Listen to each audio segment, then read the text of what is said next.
bago tayo mag-secret file, ay ilike mo muna ang video na to at mag-subscribe na sa aming YouTube channel. Don't forget to click the notification bell para hindi ka nahuhuli sa latest episode ng DJ Rocky's Secret Files.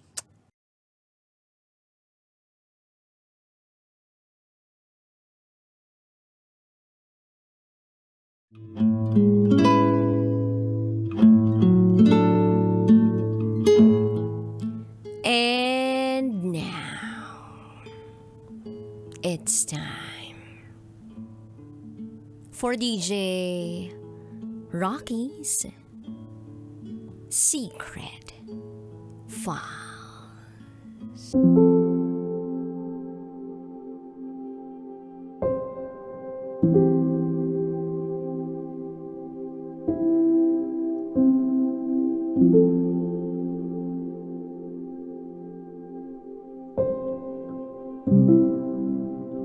Itinakas nila ako bago pa ako maibenta ulit sa ibang tao para gawing katulong.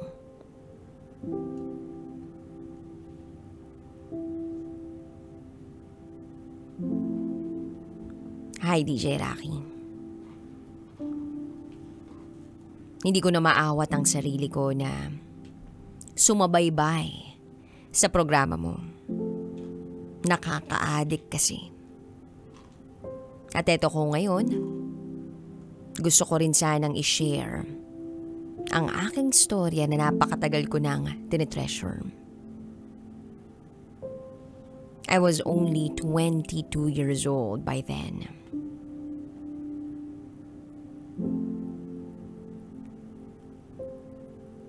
Itago mo ko sa pangalang May at ito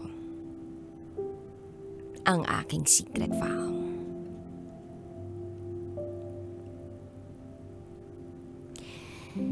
Hindi ako nakapagtapos ng pag-aaral dahil ako ang nag-alaga sa mama kong bedridden. Naoperahan kasi siya sa ulo. Nagkaroon siya ng brain tumor. Then one time, hiningan ako ng tita ko ng whole body picture. Naghahanap daw kasi ng mapapangasawa ang pinsan ng katrabaho niya na nasa abroad, nasa US. At magsisend daw sila ng pictures ng mga nag-oopisina sa kumpanya nila. Sabi ko sa tita ko, panama ko naman doon sa mga nagtatrabaho sa opisina ninyo. Pero ibinigay niya pa rin yung picture ko. Dahil sabi nga ng mga tito at tita ko, pagkakataon ko na raw yun. Hindi naman daw ako makakahanap ng lalaki dahil hindi naman ako nakakalabas ng bahay. Siyempre, nag-aalaga ako sa mama ko na may sakit eh. Then one day, tumawag ang tita ko. Ibinalita niya sa akin na ako raw ang napili nung mamimili. Itago natin siya sa pangalang Felix. Ibinigay niya na raw ang number ko at tatawagan daw ako nito. Kabadong-kabado ako noon. But at the same time, tuwang-tuwa ako. Sabi ni tita, kapag niligawan ako ni Felix, sagutin ko na raw agad. Matagal na raw kasi sina Felix sa Amerika. Kasama ang pamilya niya. Marami raw yung pera. Maya-maya pa tumawag na sa akin si Felix. Doon ko nalaman na 39 years old na siya. That time. 17 years ang tanda niya sa akin. That time. Long distance ang aming peg. Ganon ang mode of communication namin dahil hindi pa gaanong uso ang social media that time. Malayo ang computer shop sa amin. Pero kahit ganon, nagagawan ng paraan. Then naging kami ni Felix. Mabait siya, maalalahanin, at open-minded. Lagi niya akong sinasabihan na magbukas na ng bank account para mapadalhan niya ako ng pera para makapagpadala siya ng allowance. Pero never kong ginawa. Tinatanong din niya ako kung ano yung mga gusto kong gamit dahil ibibili niya raw ako. Ipapadala niya raw sa mga pamangkin niya para ipadala sa akin. Pero never akong nagsabi kung anong gusto ko. Nahihiya ako.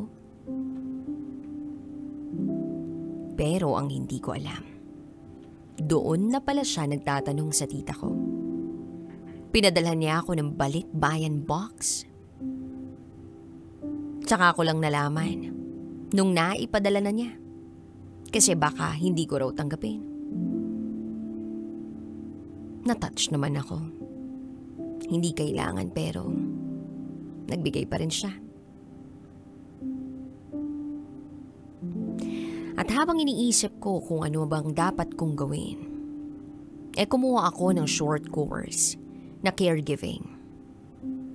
Natapos ko rin naman kahit papaano. Tumatawag-tawag pa rin sa akin si Felix pero once a week na lang. Naging busy siya sa trabaho and busy rin naman ako sa pag-aaral. Then meron akong naging super close friend. Naging kaklase ko siya sa caregiving. Itago natin siya sa pangalang Lani. Lagi akong nasa bahay nila kapag nalulungkot ako sa amin. Alam din niya ang tungkol kay Felix. Mataas ang pangarap ko sa buhay. Pero first year, first sem lang ang inabot ko dahil nga naging bedridden si mama. At ang papa ko naman ay isang babaero. Madalas ako nagsiself-pity. Kaya kapag wala akong ginagawa sa bahay, nagpupunta ako doon kina Lani. Malapit lang naman ang bahay nila sa amin. Gustong gusto ko na nasa bahay nila ako dahil masaya ang pamilya niya. Buo. Hindi gaya ng pamilya ko. Napalapit sa akin ang pamilya ni Lani, lalo na si Auntie Susan. Yun ang mama niya. Meron silang munting sari-sari store at nagpapaload din sila. One time pag uwi ko ng bahay galing sa kanila, may nag-text sa akin. Nagpakilala siya at sinabi niya na siya si Claudio. Tinanong ko kung saan niya nakuha ang number ko. At sinabi niya na nakuha niya raw ang number ko sa notebook ng listahan ng pa-load ni Lani. Matagal na raw niya akong nakikita na nagpupunta sa bahay ng kaibigan ko. Tinanong niya kay Auntie Susan kung sino ako at anong pangalan ko. Kaya nung makita niya ang pangalan ko at number ko doon sa notebook, agad na raw niya akong kinontak. Naging mag-textmate kami ni Claudio. Nalaman kong pulis pala siya. Mabait, sweet at caring siya. Then isang araw nagkayayaan kami nila Lani at ate niya na mag-food trip. Kaya nagpunta ako sa kanila. Nagluto kami. Then biglang dumating si Claudio. Malapit lang ang kampo ng mga pulis dun sa bahay nila Lani.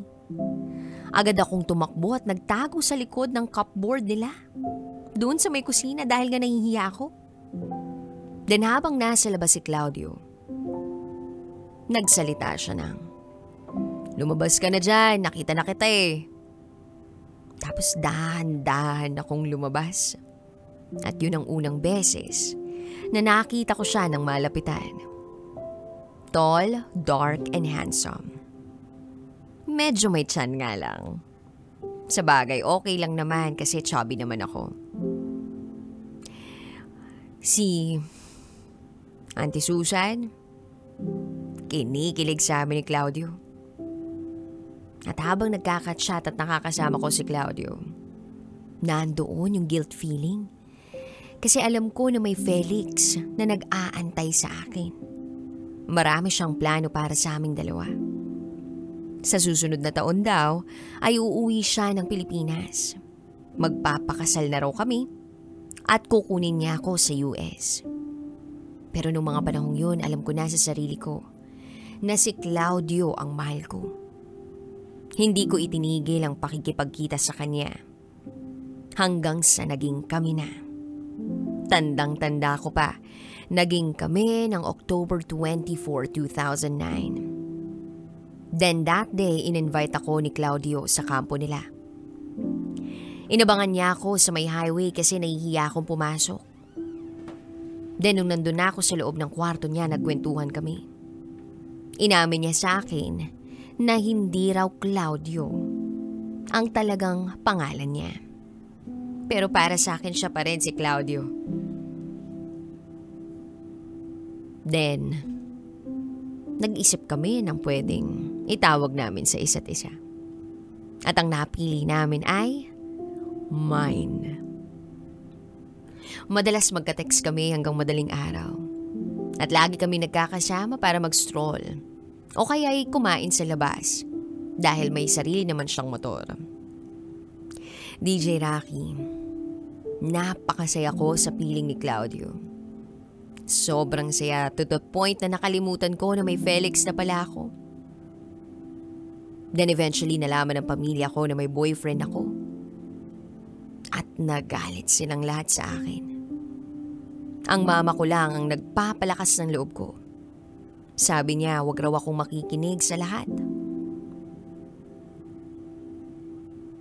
Hindi naman daw sila ang makikisama. Piliin ko raw kung sino ang gusto ko. Then dumating ang box na ipinadala ni Felix. Hinati-hati ko ang laman. Karamihan ay pinamigay ko rin sa mga pinsan niya na taga dun sa amin. At sa mga kamag-anak ko. Mula nung naging kami ni Claudio, hindi na ako gaanong nasasagot sa mga tawag ni Felix. Natatakot at nahihiya ako. Bali-balita na rin sa amin na may boyfriend na nga akong pulis. Kaya nung tumawag sa akin si Felix, ipinagtapat ko na sa kanya na na-inlove na ako sa iba. Kaming dalawa ay may relasyon na nga. Hindi ko in-expect ang naging reaksyon ni Felix. Hindi siya nagalit. Sinabi niya sa akin na inaasahan niya na raw yun dahil nga bata pa raw ako. Besides, magkalayo kami. Humingi ako ng tawad sa kanya at sinabi ko na nahihiya ako. Natatakot din ako dahil baka malaman ng mga kamag-anak niya na may iba na nga ako. Sinabi niya sa akin na siya na raw ang bahalang kumausap sa kanila at huwag ko raw silang iintindihin. Ang importante raw ay masaya ako. Lalo akong humanga sa kanya sa ginawa niyang yun. At nagpasalamat ako sa kanya at pinalaya niya ako. Inopen ko rin kay Claudio yung sa amin ni Felix. At sinabi ko na ngang nakipag-iwalay na ako. Naintindihan naman niya at mas lalong naging okay kaming dalawa. Pero galit pa rin sa akin ang pamilya ko. Lalong-lalo na ang papa ko. Lagi nila akong kinakantsawan na mayaman na raw sana ako kaso nagpakatanga raw ako. Lolokohin lang daw ako ng pulis na yun. Bata pa ako noon at mapusok. Inaamin kong hindi ako nakikinig sa mga nakatatanda sa akin dahil sa sobrang pagmamahal ko kay Claudio. Galit sa akin ang pamilya ko pero ipinagpatuloy ko pa rin talaga ang relasyon namin ni Claudio. Napakasaya namin. Andyan yung pupunta kami sa kung saan mang lugar.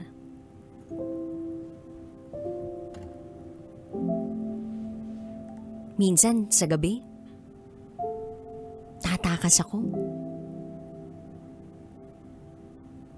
Mga 4:00 ng madaling araw. Tsaka na ako bumabalik sa amin.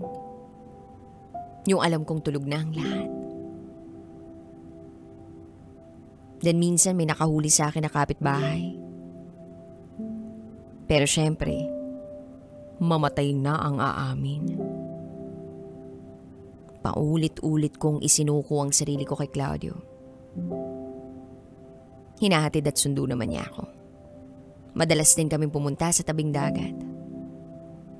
Then bispiras ng Pasko, in-invite ko si Claudio at ang junior niya para ipakilala ko siya o sila sa pamilya namin. Nagpunta naman sila. Na-meet niya ang relatives ko. Pero hindi talaga siya hinarap ng papa ko. Hindi rin lumabas ang mama ko sa kwarto dahil hindi talaga siya inilabas ni papa. Pero okay lang, at least kilala na siya sa amin. Bago matapos ang gabing yun, nag-decide ako na mag-a-abroad ako. Kasi nga alam ko na malaki ang oportunidad na pinakawalan ko nung hiniwalayan ko si Felix. Kaya dapat kumita ako ng pera para kahit papano'y matanggap nila ang lalaking mahal ko. Kahit papano, may konti akong naipong pera. Dinagdagan ng mga kapatid ko kaya naglakas loob akong lumuwas ng Maynila from La Union. Naganap ako ng agency na pwedeng tumulong papuntang abroad. Hindi naman ako nahirapan at may employer agad na nag-interview sa akin. From Saudi, Madam Wafa ang pangalan ng babae. Meron siyang anak na lalaki, isang piloto. Ang sabi sa akin, magiging private caregiver daw ako sa Saudi. Diabetic na matandang babae ang aalagaan ko. At kung magta-travel siya abroad, isasama raw ako. Wala raw akong ibang gagawin kundi bantayan lang ang matandang aalagaan ko. Habang nasa Manila ako, nagtatawagan kami ni Claudio. Tuwang-tuwa nga siya dahil nakahanap na ako ng magiging amo ko abroad. Pero syempre, nag-aalala pa rin siya kasi nga, Saudi yun. Nakakatakot daw kasi doon. Pero para sa akin hindi ako natatakot.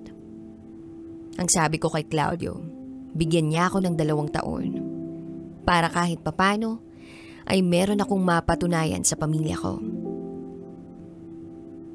Paalis na ako noon. Niyakap ko ng mahigpit ang mama ko. Wala ni isa sa pamilya ko ang nagatid sa akin sa airport. Hindi ko rin gustong magpahatid kay Claudio dahil baka hindi ko nagustuhing umalis. May 10, 2010. Yun ang flight ko pa Saudi. First time kong sumakay sa eroplano. Ang daming bili ni Claudio.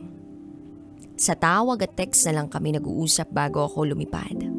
Sabi niya pa, kahit raw sumakay na ako ng eroplano, mas masarap pa rin ang sasakyan. Lalong-lalo na kung siya ang sasakyan ko. Loko yun. So pagdating ko sa Saudi, nanibago talaga ako. Lahat kaming mga babae ay inilagay sa isang malaking room sa airport. Hindi ka pwedeng lumabas kung wala yung employer mo na susundo sa'yo. Nag-antay ako ng mahigit 3 oras. Gutom na ako at pagod na pagod that time. Hanggang sa wakas, itinawag na ang pangalan ko. Nasa labas na raw ang magiging amo ko. Pagkakita ko sa sinasabi nilang amo ko, nagtaka ako. Hindi naman yun yung nag-interview sa akin sa agency sa Pilipinas. Nasaan si Madam Wafa? Pero sumama na rin ako kasi ang akala ko baka nasa bahay ang amo ko at mga anak niya ang inutusan para sunduin ako. Mahirap silang kausapin dahil hindi sila marunong mag-English. At lalong hindi naman ako marunong mag-Arabic. Habang nasa sasakyan, kinuha nila sa akin ang passport at cellphone na dala-dala ko. Kinabahan na ako kasi bakit nila yun kukunin? Paano ako makakatawag sa pamilya ko at kay Claudio? Pero pumayag na rin ako. Huminto kami saglit para mabilhan ako ng uniform na isusuot at pagkain na rin. Inabutan nila ako ng burger na may fries. Kahit na nahihiya akong kumain, kumain na ako dahil gutom na ako. Pagdating sa bahay ng mga amo ko, pinagtupi ako ng mga damit na sandamakmak. Then may isang babae doon na marunong mag-English. Sabi niya sa akin, yun daw ang kapatid niyang babae ang magiging amo ko. May alaga raw akong bata na 4 years old. 3 raw sila sa bahay. And in 3 months, manganganak na raw ang amo kong babae. Gulong-gulo ako. Nasa ibang amo ata ako. Hindi naman ganun na napag-usapan namin sa Pinas sa mga nag-interview sa akin. Sabi, private caregiver ako pero pagdating sa Saudi, katulong pala ako. Unang araw ko sa Saudi, gulong-gulo ako, Ang laki-laki ng bahay ng amo ko. Hanggang 3 palapag. Gusto ko sanang sabihin na kung pwede tatawag muna ako sa Pilipinas para maipaalam na dumating na ako. Pero paano ko sasabihin sa kanila ang sitwasyon ko? Mag-aalala ang mama ko. Siguradong ayoko namang mabigyan siya ng sama ng loob. O kahit anong ikakaworry niya, baka makasama sa kanya. Kinaumagahan ginising ako agad ng amo kong babae. Senyasan lang kami dahil hindi talaga siya marunong mag-English. Dapat daw gumigising ako ng 6:00 ng umaga para maglinis ng bahay. At hindi lang basta-basta linis. Araw-araw ko raw dapat i-vacuum, matugasan ang buong bahay. 3 ang sala nila. Dan 12:00 ng tanghali, kukunin ako ng driver para dalhin naman sa bahay ng mama ng amo kong babae. At lilinisin ko rin ang bahay nila. Sa bahay ng mama ng amo ko may isang kwarto doon na bawal buksan. Yun lang ang tanging kwarto ko o kwarto na hindi ko nalilinis. Pagkatapos ko maglinis, babalik ako sa bahay ng amo kong babae at aalagaan, tuturuan ng anak niyang 4 years old. 4 p.m. pa lang ako kakain ng agahan. Minsan lumalabas ang amo kong babae, kinakandado ako sa bahay. Iniiwan nila ako mag-isa. At wala akong magawa kundi umiyak at magdasal na lang. Inaalala sina mama, mga kapatid ko, si Papa at si Claudio. Yun ang tanging nagpapalakas ng loob ko. DJ Rocky, araw-araw akong umiiyak.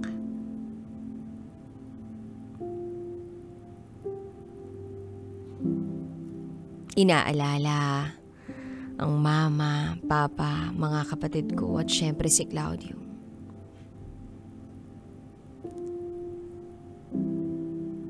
Yun ang tanging nagpapalakas ng loob ko. One time, sinubukan kong kausapin ang amo kong lalaki. Isinenyas ko sa kanya na gusto kong tumawag sa Pilipinas. Binigyan niya ako ng card. Pinatawag naman ako sa amin sa Pinas. Pero 2 minuto lang daw ang kaya. Hindi na ako makakatawag pa kay Claudio. Pagkatapos kong makatawag, nagalit sa akin ang amo kong babae. Sinenyasan niya ako na wag ko raw kakausapin ang asawa niyang lalaki.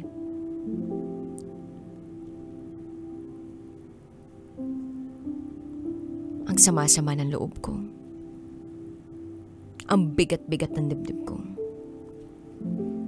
At sa mga pagkakataong umiiyak ako, pinapanood ko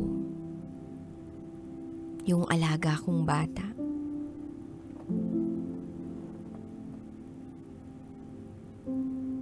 Tinitingnan niya lang din ako. Nakikiiyak rin sa akin. Love ako ng alaga kong bata dahil kahit napagod ako sa trabaho, naglalaro pa rin kami. Natuto na siyang magsulat at kumanta ng ABC or alphabet nang dahil sa akin. Kapag iniiwan nila akong mag-isa, pumapanik ako sa rooftop. At doon sumisigaw ako. Nagbabaka sakaling may makarinig sa akin na kabayan para tulungan ako. Pagod, puyat, gutom, takot, pagka-homesick. Yun ang dinanas ko. Bawat detalye ng buhay ko sa bansang yun isinusulat ko sa lahat o isinusulat ko lahat sa diary ko. Yun lang ang tanging paraan para kahit papano maibsan ang lahat ng nararamdaman ko. Pinagbawalan na rin ako ng amo kong babae na maligo araw-araw. Hindi na niya ako binibilhan ng mga gamit ko para makapanlinis ng katawan. Katulad na lang ng shampoo, sabon o toothpaste. Alam kong lagi siyang binibigyan ng pera ng amo kong lalaki para sa card o pang-load. Pero hindi niya ako ibinibili. Naging maldita siya sa akin. Kahit ibinawal niyang maligo ako, naliligo pa rin ako dahil sobrang init sa Saudi. Sira pa man din ang aircon sa kwarto ko. Awang-awa ako sa sarili ko. At sa araw-araw na nagpupunta ako sa bahay ng mama ng amo kong babae, napalapit ako kay Mama Fatma. Lola siya ng amo kong babae. Matanda na siya. Hindi na siya gaanong nakakalakad. Lagi niya akong tinatawag. Sinesenyasan ako na masayihin ko raw ang legs niya. Pagkatapos ko siyang i-massage, bibigyan niya ako ng soft drink o kaya biscuit. Tinatago ko yun sa kwarto ko para may makain ako pagsarado na ang kusina. Tsaka lang ako nakakapasok sa kusina pagkagising ng amo kong babae. Nakakandado yun. Minsan binibigyan din ako ni Nasser, yung alaga kong bata, ng mga biskit. Lahat yun iniipon ko sa kwarto ko. Minsan tinatawag ng amo kong lalaki na darating ang driver para magbigay ng prutas. Ninanakaw ko talaga yung mangilan-ngilan na saging at apple para may makain ako. Dahil 6:00 pa ng gabi ang unang kain ko. Hindi nagtagal, nagkaroon na ng katulong ang mama ng amo kong babae. Kaya hindi na ako nakakapunta roon. Madalas, naiiwan na rin ako mag-isa sa bahay. 1 buwan pa lang ako sa Saudi pero hindi na kinaya ng katawan ko. Nagkasakit na ako.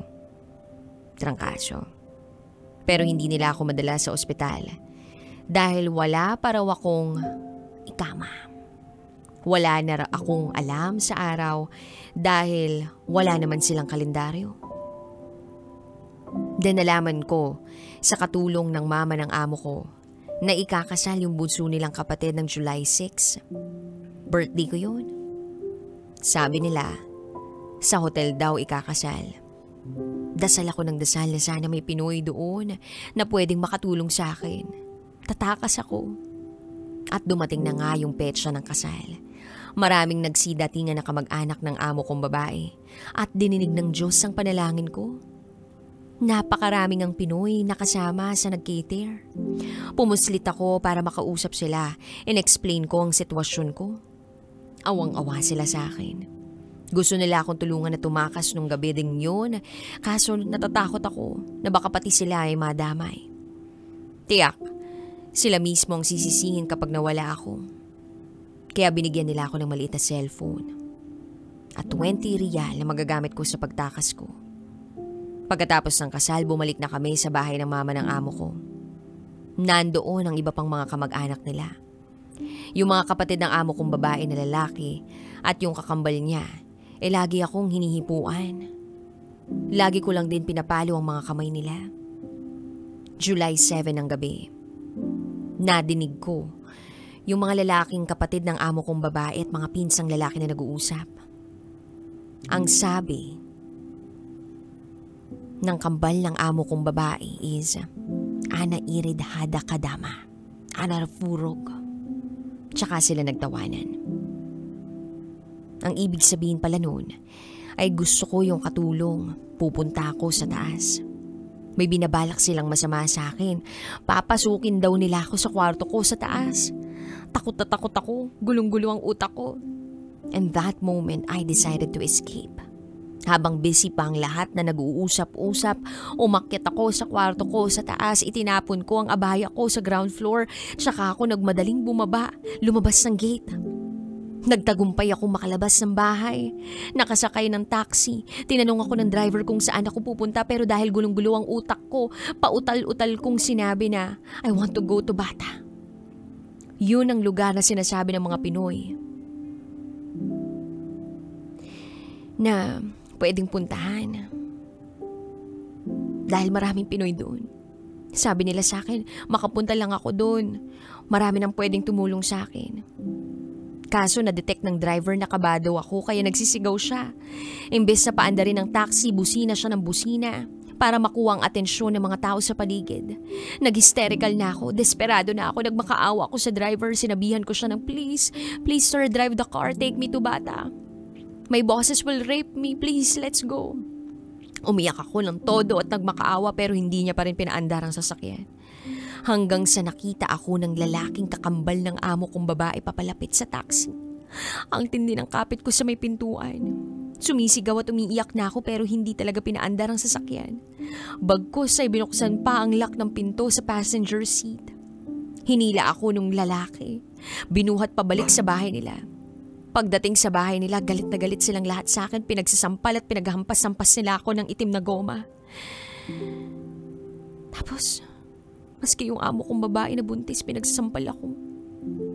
Habang sinasaktan nila ako, iyak lang ako ng iyak. At nakikita yun ng alaga kong bata. Pati na rin si Mama Fatma. Si Mama Fatma sigaw ng kalas-kalas. And that means stop. Then dumating na rin yung amo kong lalaki. Sinabi ko sa kanya habang umiiyak ako na please read my diary, sir. I want to go home. Umalis agad ang amo kong lalaki sa bahay ng mama ng amo kong babae. Dahil bawal yun sa Saudi. Hindi ka pwedeng pumunta sa bahay ng in-laws mo. Lalo pat ando ng mga ibang kamag-anak na babae ng asawa mo. O na babae ng asawa mo. Pagkaalis ng amo kong lalaki, tinawag ako ng amo kong babae. Pinaghubad ako sa harap nilang lahat. Gusto nilang makita kung may ninakaw raw ba ako. Ayaw ko nung una. Pero nasuntok ako kaya naghubad na ako. Sa harap ng mga lalaki na gustong manggahasa sa akin. Wala silang nakita. Bukod sa maliit na cellphone na ibinigay sa akin ng mga Pinoy. At yung 20 real na pinang-taxi ko sana. Galit na galit akong sumagot. Tinanong ko yung kapatid ng amo kong babae na where is my boss? The one who interviewed me in the Philippines. I want to see her. I want to talk to her. Hindi nila ako sinagot. Dan dun pa lang ako binigyan ng damit ni Mama Fatma. Pinilit niyang maglakad para mabigyan ako ng damit na may isusuot.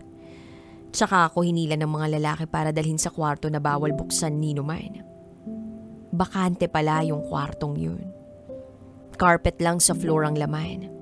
Pero kapag naglilinis ako sa mga kabilang kwarto, lagi akong nakakarinig ng lagabog sa kwarto na bawal buksan. Humiga ako pagkasara ng pinto. At doon na ako umiyak ng umiyak. Hindi ko alam kung anong mangyayari sa akin. Nasa iba yung bansa ako. Pwede nila akong patayin o halayin. Tapos pwede nila akong ibaon na lang sa disyerto. Ilang saglit pa'y may kumatok sa kwarto. Kapatid ng amo ko na lalaki. Binigyan ako ng isang pirasong tinapay, tubig at cheese. May kasama pang blade. Indikasyon kaya yun na gusto niya na magpakamatay na lang ako. Pero sabi ko sa sarili ko, hindi ako pwedeng mamatay rito. Kailangan ko umuwi ng Pinas. Si Claudio ay naghihintay sa akin at tiyak masasaktan ng mama ko kapag may mangyaring masama sa akin.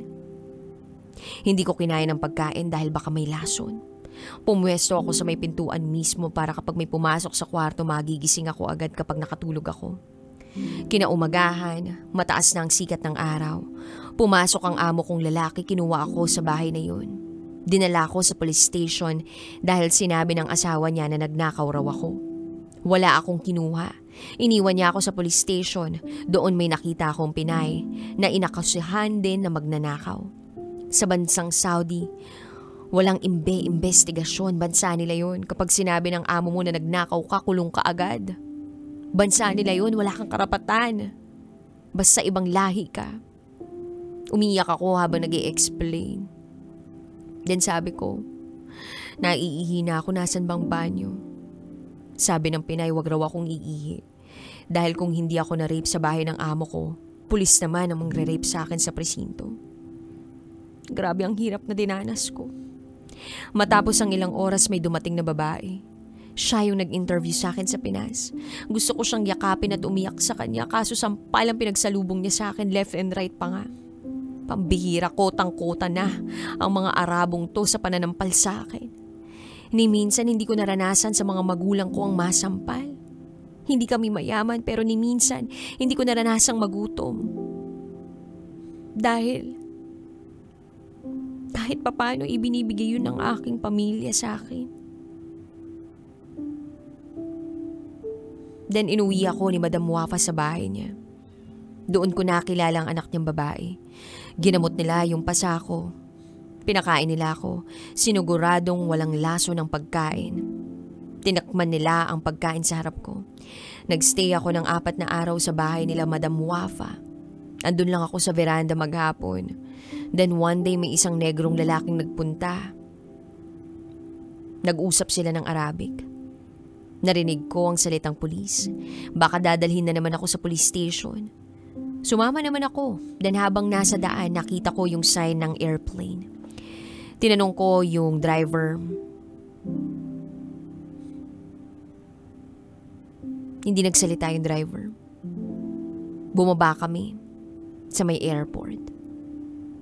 Kaya kahit hirap ako maglakad, kahit puro pasa ako, masakit buong katawa ko, nilagasan ko ang loob ko at sabi ko sa sarili ko, uuwi na ako, saglit na lang to. Pagdating ko sa airport, ibinigay sa akin ng negrong driver ang passport at plane ticket ko.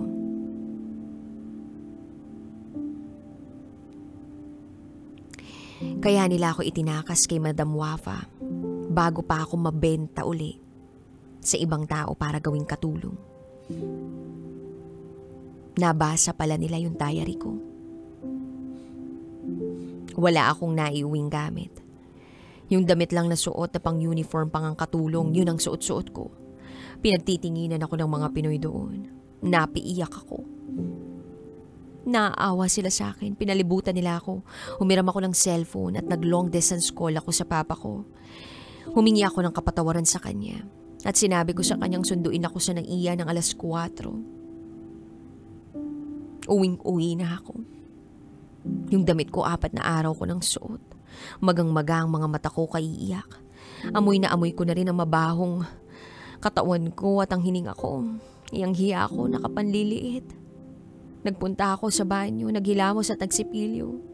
Pagbalik ko sa upuan, nagulat pa yung katabi kong lalaki kasi sabi niya ibang-iba raw ang itsura ko. Inabutan ako ng pera ng mga Pinoy na nasa loob ng plane. Tinanggap ko kahit iyang hiya ako. Baka kasi hindi ako masundo ng papa ko, at least may pamasahe ako pa uwing La Union. Pagdating ng naiya, nakita ko agad ang papa ko. Umiyak akong tumakbo papunta sa kanya. Humingi ako ng tawad.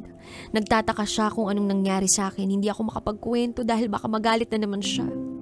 Pinairal ko ang katigasan ng ulo ko. Pinagpalit ko si Felix sa magandang future. Kapalit para kay Claudio. Pagdating ko ng La Union, tinawagan ko agad si Claudio. Nakailang ring pa bago ako sinagot. Then sinabi niya, bakit ka pa bumalik? Sabi ko sa kanya, magkita tayo please, puntahan mo ako. Then pinatayan niya ako ng cellphone. Then maya-maya pa nakareceive ako ng text mula sa kanya.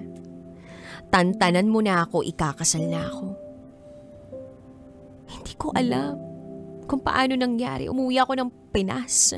Pinilit kong lumaban, pinilit kong mabuhay. Iningatan ko ang sarili ko para hindi ma-rape dahil gusto ko na si Claudio lang ang lalaki sa buhay ko. Ipinaglaban ko siya. Tapos malalaman ko na ikakasal na pala siya sa iba. Kabit pala niya ako.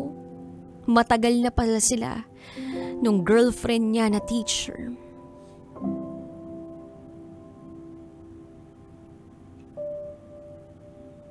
Ang sakit-sakit, DJ Rocky, na ganun ang naranasan ko. Then one day, tumawag sa akin yung pinsan ni Felix. Namatay daw si Felix. At picture ko raw yung nakita nila sa ilalim ng unan nito. Nakapagsisisi. Siguro kung hindi ako nakipagrelasyon kay Claudio, kaming dalawa ang nagkatuluyan. E di sana'y naalagaan ko siya at sana'y masaya kaming nagsama. Felix, kung nasan ka man ngayon, sana'y mapatawad mo ko. At para sa'yo, Claudio, congrats, natupad mo na ang pangarap mo. Opisyal ka na. It has been 14 years, nandito na ako sa Uganda, Africa. May asawa at mga anak na, pero andito pa rin sa puso ko si Claudio. Hanggang dito na lang po, DJ Rocky. Ako si May, at ito ang aking secret vow.